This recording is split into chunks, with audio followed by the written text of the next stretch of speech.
If you spend $750,000 in the wrong East Tennessee city, you can end up loving your house, but quietly questioning your life choices and traffic every morning.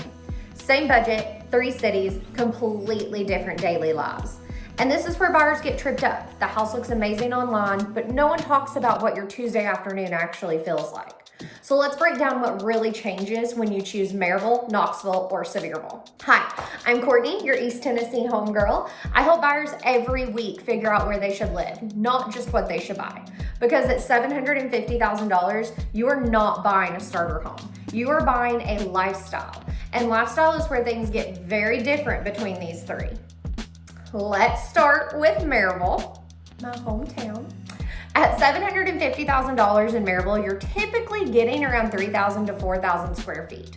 Larger lots, sometimes half an acre or more, newer construction or well-kept custom homes, access to Maryville City Schools. Maryville gives you some breathing room. You pull into your driveway and you feel like you have space. You're not staring directly into your neighbor's living room unless you try really hard. It feels residential, calm, predictable, but in a good way. Traffic is lighter than Knoxville. Errands don't feel like a competitive sport. If you're raising a family or just like quiet evenings without a parade of tourists, Maryville tends to check a lot of those boxes. But you're not in the middle of downtown energy. You're not walking to a rooftop bar. It's more neighborhood barbecue than nightlife. That's where we're going to ease into Knoxville.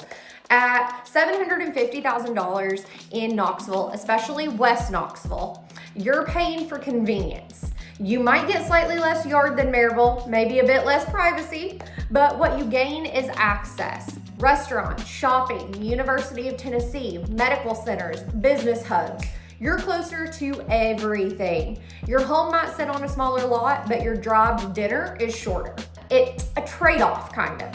Knoxville feels more active, more movement, more options within 10 to 15 minutes. If you want to be in the mix, Knoxville wins. If you want to hear crickets at night instead of traffic in the distance, you may prefer Maryville.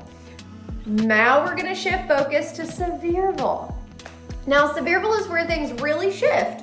At $750,000 in Sevierville, you might get mountain views, acreage, a cabin-style property, short-term rental potential. This is where buyers start picturing coffee on the deck overlooking the Smokies. And honestly, that part can be incredible. But here's what people don't think about. Sevierville is tourism-driven.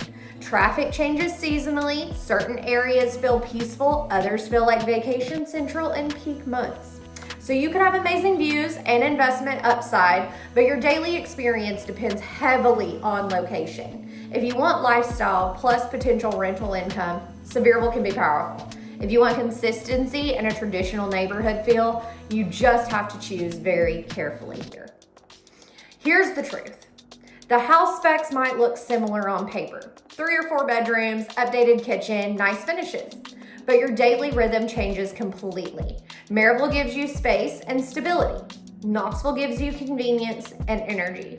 Sevierville gives you views and flexibility. And the wrong choice is not about square footage. It's about choosing a lifestyle that doesn't match how you actually live your daily life. If you're trying to decide between these 3 places, start with this question. Do I want space, access, or views? Then we find the house. If you're relocating or moving up and want help narrowing it down, call me, text me, email me. My info is below. And make sure you subscribe because I break down East Tennessee in a way that helps you choose confidently, not just emotionally. I'll see you in the next one.